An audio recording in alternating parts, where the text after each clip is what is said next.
Hey everyone, welcome back to the MindShift Podcast. I'm excited to have a gentleman with me who fell into the world of marketing because it was the one area of business that allowed him to tap into his endless supply of curiosity.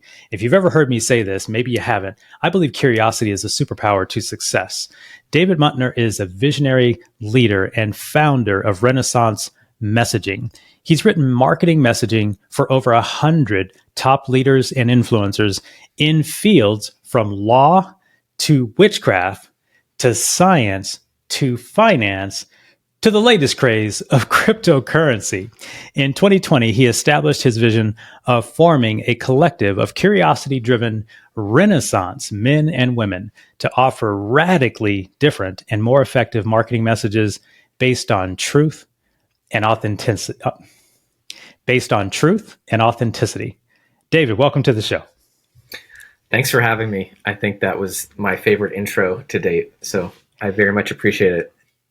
Yeah, I love when we got connected, however we got connected, me being in marketing for quite a while and believing that message to market match has always been a theme in what I do in our agency and me starting as an entrepreneur when I was in my early 20s. And of course, we always hear this stuff about the noise and the number of marketing messages that we receive, 3,000 to 5,000 marketing messages a day. So when I saw you, and I think I checked out your LinkedIn, I was like, let me talk to this guy who specializes in the one thing that matters when it comes to, us marketers helping to grow and scale businesses and brands. And so I'm super excited to talk with you today. And where are you joining us from? I am in smoky Buffalo, New York. Yeah, tell us about that. We were talking about that offline. I know people listening later, but what's going on that's kind of odd over there right now? Yeah, so we are getting the air from Quebec wildfires, which is a new thing. And it's actually going throughout the East Coast and Western New York and New York City, even New England, and a bunch of other areas, and to the point of getting national health requirements. So I'm glad that our podcast is indoors because we're not really, we're advised to not go outside. And then I did my own research on what air pollutants, and it's literally the Google, if you search anything, it will tell you why things are bad or horrible. And so I found out about the pollutants and that we've been inhaling every time I go out, and there's millions of micro pollutants. So anyway, we're indoors for today, and ideally in the next few days that the fires will subside. That is the hope. That's interesting. Sorry to hear that. Us being here on the West Coast in Vegas, of course, California's wildfires are nothing new to us. I know you're like, this is nothing. What do you? Yeah. No. It is interesting though, as we look, things are happening in places of the world that don't typically happen. So we're definitely in an interesting season. And, so hopefully again, you guys are able to stay inside and keep breathing healthy. So glad you could join me. Thank you very much. Yeah. Awesome to be here. Let's start. You've got a very interesting background. I believe I read it was either in your bio background. You have been a sculptor, a writer, personal trainer, a marketer. You love writing and playing music. And I said in the intro that you landed in marketing because of the curiosity, but it appears curiosity is a life theme for you. Tell me, let's start with curiosity. What is it? What is it about curiosity and all of these different tracks that lead your way? I love that you're bringing this up. This is not something that I knew coming into this conversation that it would be our focus. And I think for both of us, curiosity is our superpower, but it's not just a random superpower. It's one that we both acknowledged. It's intentional curiosity. I like to joke that I'm one of my greatest strengths and also, setbacks at times is being perversely curious, right? I like to create containers where I can ask any questions that come up, because a lot of times I'm asking questions other people wouldn't necessarily want to go in that direction, but it leads to insights, epiphanies, breakthroughs, and that sort of thing, which then leads to authenticity. And so one of the things within messaging, and then I'll go back to why I even ended up here, is asking the right questions is how people find their own truth in a way. And it's one with today's world of social media and whatever else, where people have the best bullshit detectors possible, and you can't fake it. You can't fake a persona And sometimes if you don't know who you are, there's like a static or a noise, and then you just fit in with the crowd. But when you find yourself, and that's through your own inner curiosity in that journey, you can speak and people listen because there's a resonance to it. And so, I think I've always, not always, but for a long time been on a search for like, what is my potential? Where should I go? What I've learned for sure is I'm not very employable. Like, and it's okay. It's almost like the acceptance of like, moving forwards in different ways. But yeah, I've stumbled upon, I share that personal development is like the gateway drug to entrepreneurship. And so I found myself in a space where I wasn't super satisfied with life. And then that's where you read certain books or listen to certain podcasts or whatever else. And it kind of gets you, it takes that curiosity for like, I think there's something else out there. And then I realized like, it would be really cool to be the source for my own success, right? As opposed to relying on others for that. And, stumbled upon marketing, started with SEO, had another, I worked with a scientist on an algorithm that was in both finance and aerospace, which was interesting. And I learned that even if you have a good product, if you don't have a marketing channel that's effective or a sales channel, it means nothing. So that was a really good lesson in having perhaps $1 billion product that does not have an outlet to be sold, right? Then that led to, like, I was a writer in college. And why was I a writer? Because I went into being a music major and was told by the guidance counselor I shouldn't be a music major because I don't like music theory. Then I had a moment of like, what do I do with life? And then was like, I'll just be a writer. Like, it was just like, well, I'm just making shit up. Why not just make shit up in an official way? And I was a fiction writer, had a little thesis on my own little journey. And then didn't do anything with writing until I got into SEO and marketing and realized that there's such a thing as copywriting. And I was like, wait, I can be like an imaginative writer in a way that's really supportive, and then it's fun. And I've always liked psychology and the way the mind works. Yes. Like, that's been a fun element, and which then took me to like writing for other people, where you become the voice for others, but it's very intentional, which can be the dark side to the world, or it can be a light side, because you firstly need to find that truth, right? It's like, and I like to think of sculpting, because as a kid, I was a sculptor, but it's like finding the clay that's the best type of material first, and then you're sculpting into something that really resonates again. And so like, I would be asking a lot of different people questions to get their truth on the page, right? Now that's not good enough in a way, like, because especially with AI and whatever else, just seeing something written on the page is not nearly as effective as someone speaking it out and embodying, right? So now you need to embody that. But I've been in a lot of industries. I'd say served a lot of people, learned a lot of things, and I'm figuring it out. And I don't actually expect to ever figure it out. It's more of an acceptance of, I will, as long as I'm still figuring it out, I'm staying curious, which is like what is one of my values and what makes me enjoy life. So that was my little soapbox moment. That's huge. So, oh my gosh, you just said something that a lot of people don't actually understand how profound what you just ended on. There's a lot there. I'm going to go back and see if I can unpack some of that. But the last part is, I don't ever think I'm going to figure it all out, because I'm endlessly curious, right? And I have a phrase, it doesn't quite go that way, but it pretty much says, I don't pretend I know everything. In fact, I know I don't know everything, and I don't ever think I'll ever get it all done. I used to have this false belief that, my task list would somehow be over. My project list would somehow be over. And then to your point of personal development, once I started in the world of personal development, I realized that project would never be done. And so I have a quote that I put on I think it's on my Facebook today. I move it around, and it is, the greatest project you'll ever work on is you.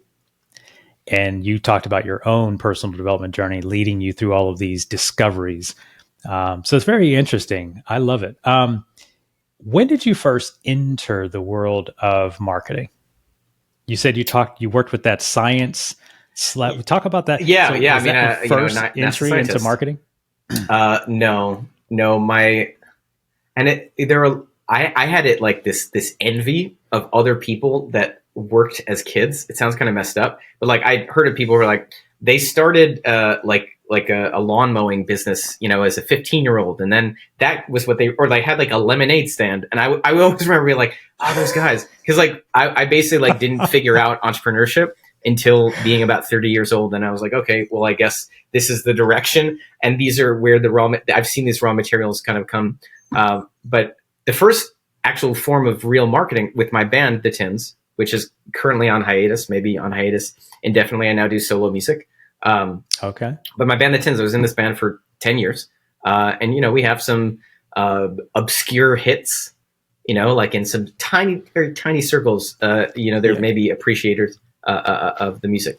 And so we wanted to raise money for our first album, which was with this producer, Joe Blaney, who had worked with Prince and Modest Mouse and a bunch of other bands and artists that I admired. And the Clash, I mean, he was there at all the a few pivotal moments for like the Clash's career. And even when they wrote Rock the Casbah, he was in the room with them. And so our manager at the time connected us, this person, and I didn't understand necessarily money or exchange of value. And, I was like, entitlement is a good thing because it gets you going. But, there's also like naive entitlement, which was me in the band. And where it was like almost like, oh, wait a second, we need to raise money to work with you. It costs something. What?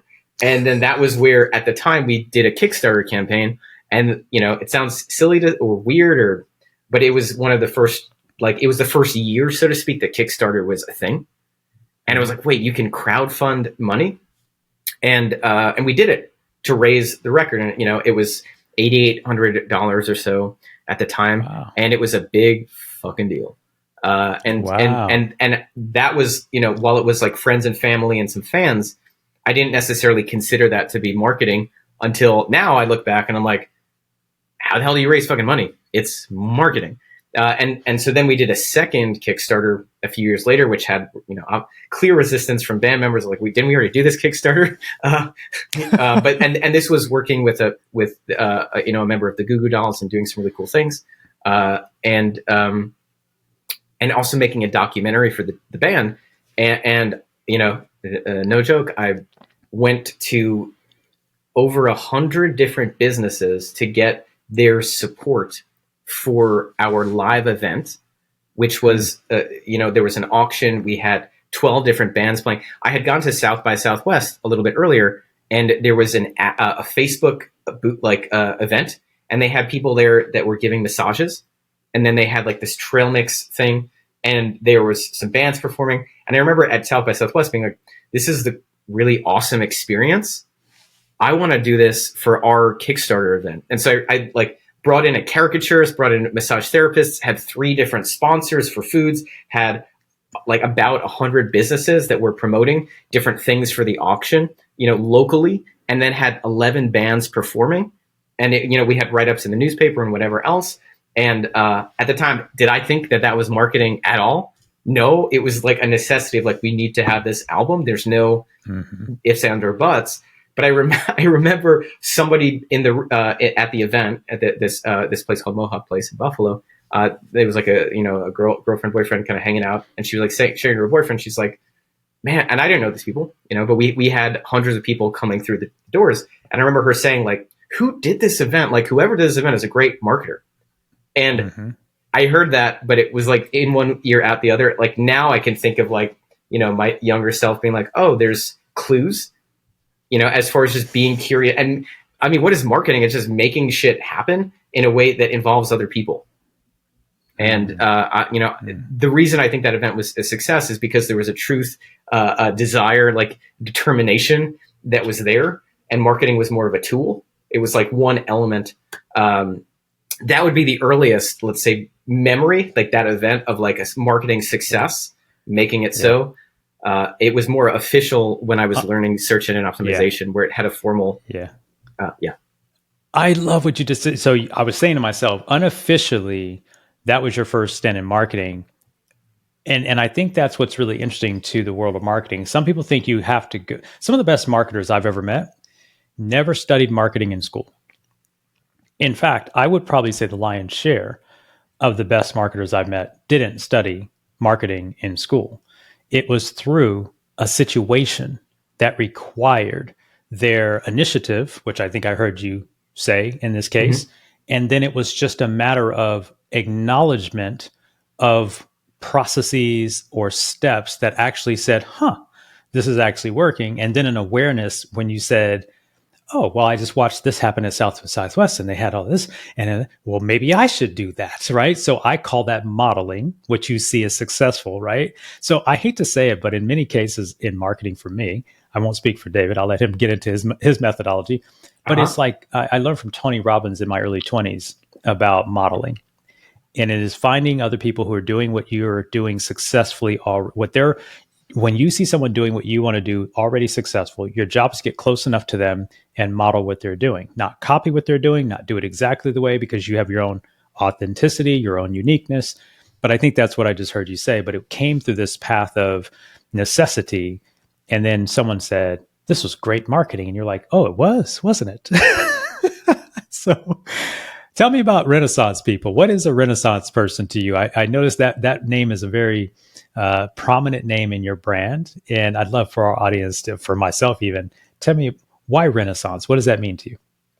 Yeah. I had stumbled on a few names, and I remember, so I came up with the name Renaissance Messaging when I was at Funnel Hacking Live in 2020. Are you familiar with funnel hacking or Russell Brunson ClickFunnels? Very much so. For those listening that are not, that Russell Brunson's ClickFunnels event that brings, I don't know how many people go to the event now. It's probably 10,000 or something. Who knows?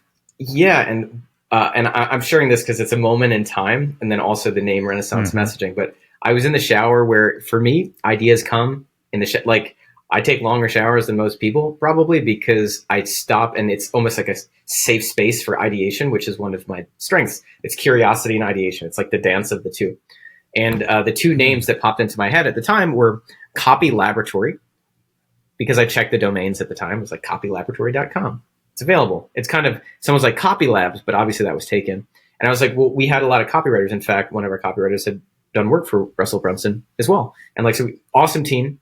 And that was the thought, like our core strength, copywriting, Copy Laboratory. And then I also thought Renaissance Messaging, because there's this, like, I love the idea of it's a message, it's not copy. There's like a lot of different ways of having the words, and a message is a transmission more than something else.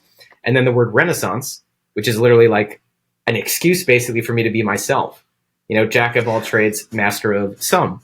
And the fact is, like, in society, there, like, you know, in general society, American society, whatever else, there is almost an expectation of a label, and there's an expectation of like one strength or one focus, like what do you do, kind of a thing. I was never really good at even answering that, because it was more of like, do you want to go down the rabbit hole with me? Like, should we set up a podcast for me to tell you what I do? Right. One other thing about Funnel Hacking Live, and then go back to Renaissance. So I just think it's an interesting piece. So at Funnel Hacking Live, you may appreciate this. It was February, or at the end of January, or I think early February of 2020. Who was the keynote speaker of Funnel Hacking Live? None other than Sir Tony Robbins. And I was able to get a front row seat. And initially, I wasn't even sure if I was able to get in. I got a front row seat hearing Big T share his message to us at Funnel Hacking Live. And what did he say? He was like, you guys don't know how good you have it. Something may happen and something may shift in the world. Just really appreciate what you have when it comes to, like, this is the best the economy's ever been. Yeah. Then I literally a month later, right. So it was just an interesting moment where I was in the shower. I came up with Renaissance Messaging at Funnel Hacking Live, and just realizing, like, okay, this is this idea that, you don't have to get stuck on one area, but specifically we're helping with this renaissance, which almost is like a creative revolution, revitalization, rebirth. That's what it means. And that just felt really exciting to work with people and create that. And then also, who are you attracting on your team who are Renaissance men and women and individuals? And yet, so what's interesting with Renaissance Messaging, even the evolution of the company, is at this point we have the cornucopia of marketing, but I like to share where passion meets strategy meets implementation. The implementation is like, whether it's copywriting or strategy or social media or ads or SEO or a print magazine or a video or something else. Like, we're here to support, but the uniqueness is in both the passion of having a team that actually cares about you and wants your rebirth in your company, and are also individuals that have experienced that themselves, and also that there's a strategic component. So it's not a renaissance for the sake of a renaissance, but it's a renaissance for the sake of your overall mission and goals and purpose. Purposeful, man. Purposeful. That sounds pretty cool. So I'm not the ideas aren't in the shower for me. I'm probably the shortest shower taker. I get joked about all the time. My family says, "Did you even use soap?" I'm in and out. Like, I'm for real. But my idea laboratory is my car. So I get it. Oh, nice. I get it. 100%. You tell me you take long. Safety. It's like a safety cocoon. Right. Yeah. And you'd almost think, like, how do I get lost in thought when I'm in the car driving this machine? Well, everybody knows that our subconscious mind knows how to drive the car. We actually just have to, we don't have to be conscious to drive the car. Our subconscious mind knows how to do it. It's just like tying shoes. So I definitely understand that space where ideation comes from. And I do think that that's a very interesting point that you bring up, right? This passion meets, say it one more time, where passion. So it's passion meets strategy meets implementation. Yes. Because I found in marketing, you may have one or two tops of the three. Yep.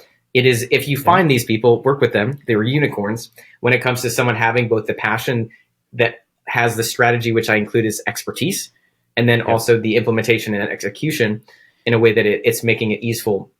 But those are the three areas that I view as core strengths, at least today. Yeah.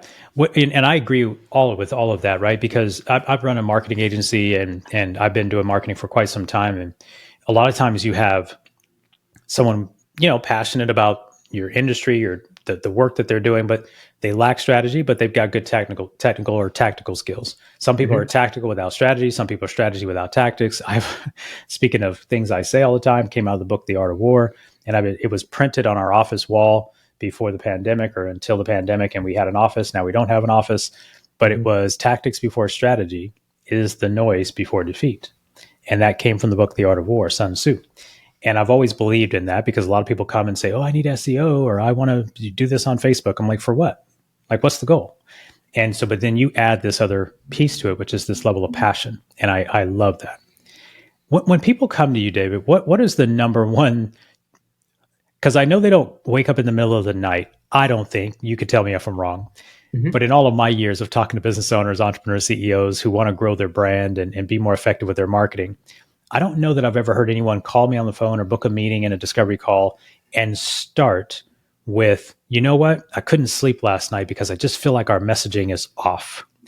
I don't know if that's what you hear, but what is the number one complaint, problem, concern that most of your customers are facing when they come to you, whereby it's a messaging problem, but maybe they don't know it's a messaging problem? Can you talk about that? I think the audience could find some value in that.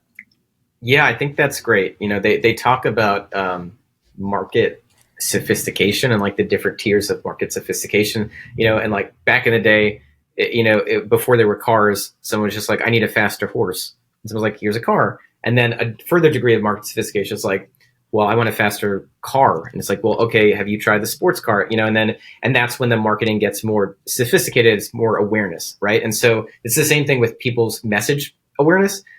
I actually do have had conversations with individuals who have substantial brands, and they're like, "My messaging keeps me up at night because it's not truth. It's not who I am now." And as an example, and I won't name names, but a fairly substantial individual had a stint with death, and then came through it and was like, "My brand makes me vomit when I look at it. It's so false and cheesy." And it became, he needed to have something true to who he was at that moment. And what's funny is he actually shifted his marketing after the fact, but he needed to be like that butterfly in that metamorphosis phase of like, this is who I now am now.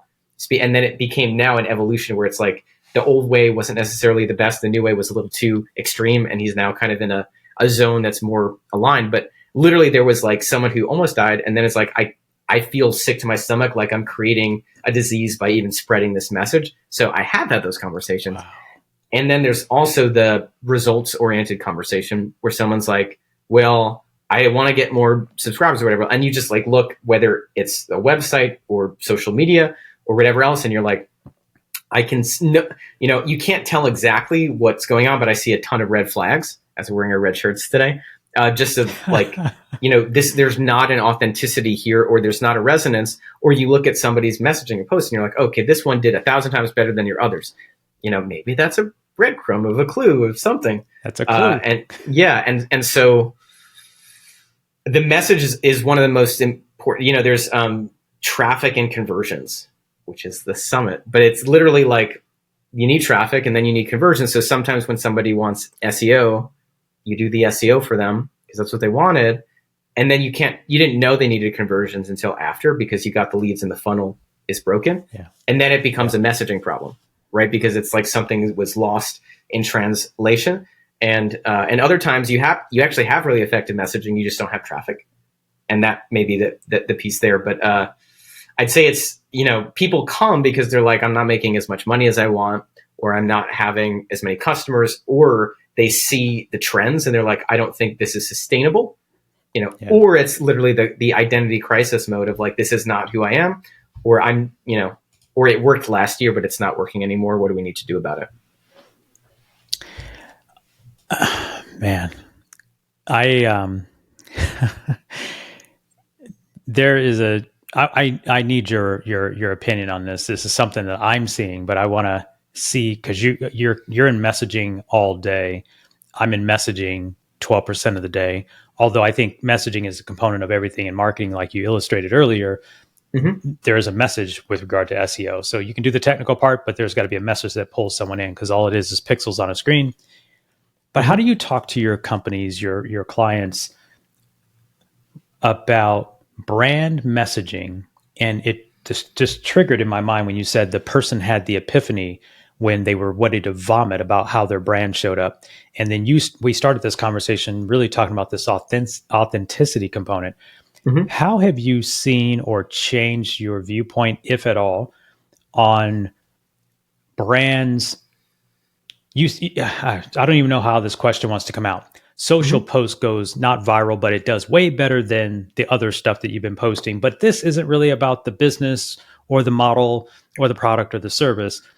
And they really want this to go viral to drive the traffic and the leads. But this is what went viral. Viral is metaphoric for, we're not talking about millions. It could have been 1,000 versus this one gets 20. Mm-hmm. How do you then advise your customer about messaging when things like that happen? I'm going to throw my own scenario out. My motivational posts, my inspirational posts, they get 10x, 20x the reach of my business posts. I'm not saying do this for me, but as you see marketing messaging and messaging in social and these types of arenas, how do you advise your clients on that sort of tug of war, right? The posts that don't really bring business value, seemingly, mm-hmm. do far better than the posts that maybe are business value. And I don't know, I hope this is a question in some way, but are you? No, it's great. I totally get it. And it is actually a common area that requires some finesse and focus. And, I can look at it in a few different dimensions. On the one hand, the simplest thing, right, is just looking at pattern recognition, and being like, okay, if Tony we Robbins. know this, yeah, there you go. So if we know that this post does well, right, has this much engagement, right, we have kind of like king of the hill, and then we know these posts don't do well. I'd start with what are the commonalities versus what are the obvious differences? If we're going through the frame of authenticity and people's bullshit detectors are higher than ever, if they even smell a mile away that you're attempting to sell them something, it's just such fatigue of, so many people go from friend to used car salesman in a second just by seeing something. And it feels try hard, right? There's also the value side of things. People are like, how many emails should I send in this campaign or whatever else? And it's only like, how long should my sales page be or this video? And it's kind of like, if there's value in it and people are engaged, it can be as long as you want, right? As long as it needs to be, right? And if you took the words right out of my mouth. Yep. Yeah. And if there isn't, and it's more of a take, is give, take, that kind of a thing. And like, there's an energy of just like abundance and continued giving, right? And so one of the things is knowing your audience and what they actually view as gifts and giving, right? And making sure that the stack is way higher as far as the giving than as far as the taking, right? And so it's like a frame to see, but then you actually look at the post itself and you're like, okay, is it authentic or is it forced? Power versus force. If it's forced in any which way, see how you can just do the same thing, but change the language. So it's actually more of a giving, encouraging, speaking the right language. But then you go a little bit deeper and you're like, okay, well, what can we learn from the post that's giving that, like for instance, inspirational quotes that you have, how could you tie in an inspirational quote that then also leads to, more of a present, like a curiosity, because it's more about driving curiosity. You're a curious person, and think like, if people don't have to be curious when you're sharing something, like if it's too much in your face of like, buy this thing or check out this thing or whatever else, like, I don't know if people are ready to be commanded things, so much as like drawing somebody in. And, perhaps the platform also, like if every one of your posts is inspirational and gets 1,000 individuals engaged, right? It's just a way better environment for your business anyway. To, perhaps you want to have your asks in a different setting. Maybe it's not even the right place, so it's kind of like evaluating things, testing things, and seeing what resonates. But, I would start by just doing way more of the posts that do better. Like I would just actually have more, right. Double down, right. Yeah. Cause you're like, and inevitably if someone likes you, then they will, this is the age where people do their own research. They find out about 100%. you. Yeah. 100%. Okay. So you just nailed it, right? So that's what we decided to do a couple of years ago. Because I grew my page or my following. By the way, I don't have a big following. It's just, I'm more of a paid media guy. So I expect to be a celebrity after this podcast. Well, hopefully. So you're thinking, let me be clear about something, because while someone listening to this show and they've heard me talk about marketing, but I've never done a messaging show.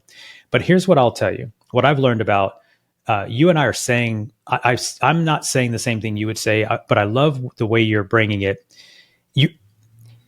It's your curiosity and your journey and your down to earthness that I think gives you your uniqueness. And then it's your ability to see other things and tie them back in and make them relevant to what you're working on. And then what I find interesting as well is, and this is just me from the outside looking in, how do you don't seem to be a funnel hacking guy.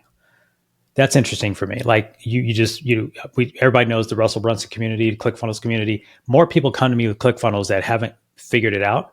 And it's because they think the tool is the thing. And it's interesting because you seem so far removed from the traditional funnel mentality. And maybe I want to ask you this. How do you tie your uniqueness to just the traditional funnel mentality? Because like you said, no one wants to be slammed. Everybody's got the BS meter through the roof. And the minute it even sniffs, you said it perfectly.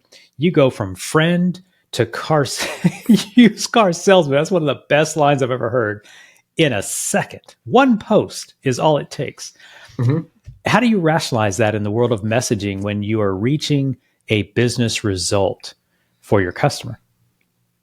Well, I very much appreciate that. This is a fun conversation. When you think of like funnel hacking or whatever else, and there are lots of different books on marketing strategy that a lot of times are like the same principles are hundreds of years old. I mean, it's the controversial thing to share, but like even, governments, religions, whatever else, they are deploying the same things that just now people know about more, which is why everyone's more bitchy about things because we're more aware, but it's still like you need it, but then it requires more finesse. So when it comes to funnel, I like my example of funnels, which I really like. I think I made this up. If someone heard it from someone else, who knows? Because I like to model. So maybe I modeled this from somewhere else, but the idea of a funnel is much like dominoes. And so you have one domino that leads to the next domino, that leads to the next domino. And within this way, it's a process to enroll, to bring somebody further in what they, what would be a mutually beneficial outcome, right? So like, Yes. let's say, when it comes to marketing, right?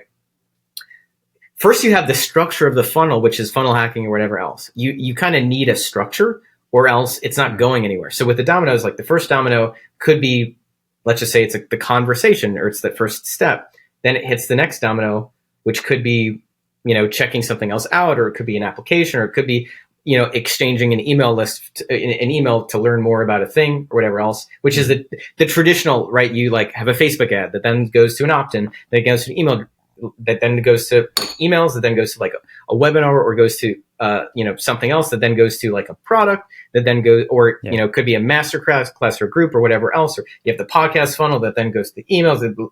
It's kind of like you can at the starting, and they say like the starting point, you need 7 to 11 like touches of some sort of like getting recognition and kind of moving things forwards. And so there's just like literally human nature and the structure. And so to not have that, you're not really setting up something for success. It's more random, which is fine. But you have that first, but then there's the message, which is literally how to be authentic every step of the way. So like for me, one of the values is curiosity. One of the values is helping people. One of the values is giving, right? And so there's always like every step of the way, making sure you're getting like awareness. Like it's kind of weird because like I could be a used car salesman, but I really don't like how I feel after that. And what I've learned is like, I'm the anti-marketer because I learn a lot of stuff and I'm mostly disgusted with everything. Like I'll learn it. I'll be like, I'm disgusted with myself. And if I spot it in somebody else, I'm like, I'm secretly disgusted in you. That's fine because you're like thinking of me not as a human. So it's kind of like having the structure and that's all that it is. But it's literally like you see a nice building. You just want to make sure the building's standing, right? You want to have a good foundation, right? But then like, you're not going to go to that architect if it's literally just 4 walls and they're sharing that like, I have this beautiful masterpiece of a building. And you're like, you literally just have the structure. You're looking for a beautiful building, which is literally everything else, the human experience. And yeah, so I'm thinking like you're always giving more than you're receiving. And it's actually what people want. And it's your responsibility to find out if it's what they actually need and want. The dance right now is it's people, they say people don't know you give them what they need when they ask for what they want, or like there's that understanding there. But like most people don't know what they need because if they knew, they'd do it. They just know what they want. And so that there is like the tightrope walk of talking to somebody who's demanding of one service. And then ethically you're like, well, do you need this? Or, and how to elegantly say, but then, sometimes you basically guide someone to where they want to go, or where they need to go. And then they may say, fuck off. And you're like, okay, it's still, so there's kind of like a nuance. And it's the same thing with coaching or consulting or whatever else. In a way, like whoever has the strongest frame controls the conversation. And so in a sales perspective, whoever has the strongest frame controls the conversation. But in a coaching frame, whoever has the strongest frame controls the conversation. So it's kind of like if I were to sell a coaching package, right? If I can't sell you on the coaching package, I can't sell you on ideas or whatever else that would be helpful for you. And so it's not a good match anyway. So there's, I don't know, there's a lot of different philosophies, but I just wanted to open up another can of worms for you. That's a can of worms that I follow, right? So I heard you say, and I love analogies. First of all, I think good marketing is getting someone out of the expertise that's in our head, which could be technical, completely foreign to them, completely unimportant to them, but to put it in who hasn't seen dominoes, right? So I love the way you brought that up. And then the way you talked about it was it's the structure, the funnel. My question to you was, you didn't seem like a funnel guy, but you're like, but everybody has to have a structure. There has to be a recipe, I like to say, to a good chocolate cake. But there's Duncan Hines that comes out of a box, and then there's Gordon Ramsay and all these other fine chefs that it costs $400 to get the cake. So I love the way you brought that together. So you love the framework, the structure is there, and then your creativity, authenticity, brand voice messaging, what's real about the creativity. And then you finished it with the architect, right? Mm-hmm. Four walls anybody can build. It's what you do creatively inside of those 4 walls that creates the masterpiece, right? So I think you did that was fantastic. Can I just share one other thing to kind of do, like, and then we'll kind of end here. When Please. It comes to building the funnel, right, and having the structure, and that's why you'd want help of any sort. Because one thing that works for one person may not work for another person, right? The general structure of a funnel is, I mean, literally, it's moving from point A to point. It's the movement of energy. It's like, right. It's just like the dominoes, right? Yeah, exactly. But you're right. But like, you may find like somebody does one approach, and it could be industry dependent or person dependent, right? Where it works or it doesn't work, which is why it requires nuance and testing, because each one of those funnels, even though you've seen them a million times, they don't always work the same way. There's like literally a special sauce to each of those. It's like writing a hit song, because I like music. There's a structure or let's say a pattern to writing hit songs, but they're all, one of the pieces is novelty. That's literally like one of the like elements you need to follow. And so it's like, what is the novel piece that's both attractive and awesome? The special sauce. So every funnel basically requires its own special sauce to be, viral, so to speak. And I think for you, maybe the inspirational quotes or whatever else is just so freaking aligned with who you are that there's an energy behind it, a frequency behind it and so, I like to look at things mystically and then logically, the dance, the two. There you go. I just want to share that piece. And that's what makes you good, right? I mean, so I love the interplay between structure and creativity that you bring to the conversation, right? And I really do believe, to the point that you made earlier, there are no shortage of books on copywriting, no shortage of courses. Russell has obviously done a fantastic job with ClickFunnels. Shout out to Russell Brunson. That being said, he had predecessors who brought those words. And to your point, I always quote things off the internet and say, according to the internet, when I saw this, because I have no idea if Plato said it, Pluto said it, or Zeus said it. I have no idea who really said it. I found it on the internet. I'm not going to be the person to say that this person said it according to this person. But I think what it was probably Dave. Dave probably said it. Yeah, right. Of course. Let's do this. I want to make sure people know how to connect with you. I want to make sure people know how to dig deeper. Let me tell you what I appreciate about you, because I've been in marketing a long time. I work with a lot of copywriters the last 20 years. And I find I can see a sense of, you said some key words about purpose and your passion that I think I've heard. Gift, you use the word gift, abundance, authenticity. And I feel like that sits at the core of who you are and how you operate with your customers. And it's that level of exploration and curiosity. And I think some people are, they like to, especially in the world of AI today. And I wish we maybe have you back and talk about AI, because I know that you've got probably some interesting opinions about where we're going with that. I know I do, and I've been playing with it every single day. We'll have to have you back and talk about that perhaps, but the next time I'm back, we both have our Neuralink chips in our heads, and it'll be a more interesting conversation. Maybe we're wearing the new $3,500 thing from Apple. Who knows? And then we're actually virtually in the same room. Yeah. Who knows? But David, tell people how people can connect with you and what to expect if they do want your help. Just summarize in 30 seconds to a minute how people get help from you, where to find you, where to connect with you. Definitely a big thinker, and I love the free flowing. The structure plus your free spirit of curiosity. And I love how it weaves together. You articulated it very well. Well, thank you very much. Yeah, this has been fun to hang with you. Okay. One thing, right? I'm just sharing my email address here, david@renaissancemessaging.com. If you don't know how to spell Renaissance, then it's probably not a good match. Check the show notes. Check the show notes. But yeah, check feel the free. Show notes. Feel free to send me a message that literally just says in the subject MindShift. And yeah, for the next month, right? If you hear this, whatever else, and you send me a message that the subject is MindShift, then I'm happy to do a strategy session with you, a complimentary strategy session, and just help you, right? Because you care, it'll be fun. So that's kind of a free gift, right? If you can remember the email address, all that stuff. Otherwise, awesome. Check out renaissancemessaging.com.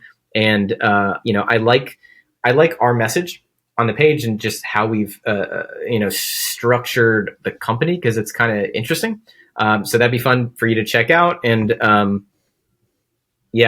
obviously if you want to work together, then just apply on the website. But if you want like a free session, you think, there could be some inspiration or strategic guidance.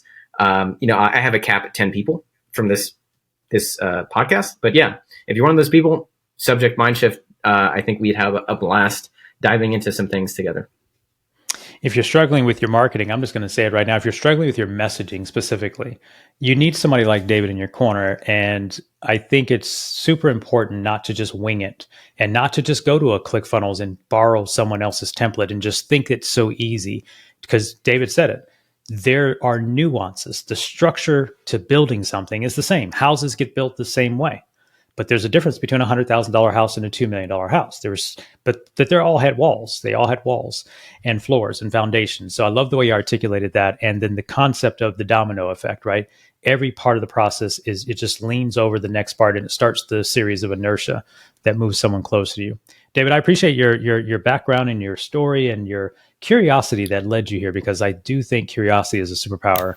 I really, truly do. We learned it as a kid. Somewhere along our adult journey, we were allowed or forced to stop being curious and follow orders. And, I love what you said at the beginning, which is I'm unemployable, right? So, and I think that's super interesting, right? And to know that you're unemployable so you can have that path of discovery. So I want to celebrate you as an entrepreneur, as a marketer, as a leader in messaging, and helping those people find the right, you're helping them cross the chasm between what they think they need to be doing and their true authentic self. So I really appreciate you for that. Thank you for being here. I've got one last 10-second bit, which is just about the funnel, the dominoes. And basically a lot of you were asking where people come in about messaging or whatever else. And a lot of times people think the whole funnel is broken. They're like, I need a new funnel or whatever else. And it's more about inspecting the dominoes and seeing because a lot of times you have a lot of good things and it could be one domino that's too short. And literally you look at the dominoes, one domino goes here, the second one's too short, it can't hit.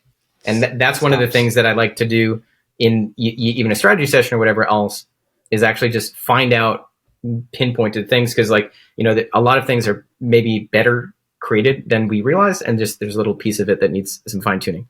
But yeah, I just wanted to clarify. No, I love it. That further lets me know that you know how to solve problems, because you can write something once, but there are so many pieces to the puzzle. And like you said, the analogy, I could visualize the domino falling short and leaving the other one standing right there. Guess what? That means it's broken.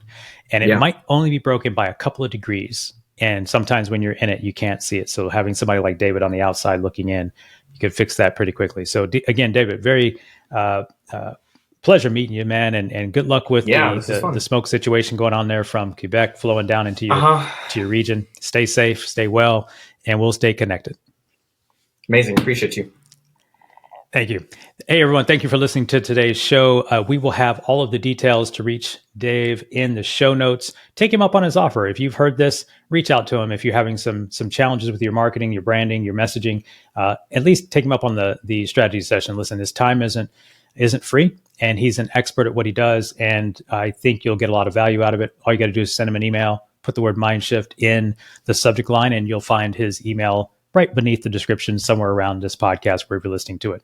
And if you're not inside the growth-driven entrepreneur community, I would invite you to join us there for our upcoming masterclass. Just head over to growth-drivenentrepreneur.com, and we're going to help you continue to market, grow, and scale your business. I'll see you again on another show. Take care. Hey, it's Darrell Evans. Hit the subscribe button so you can become a part of the MindShift community. We'll help you shift your mind so you can shift your results.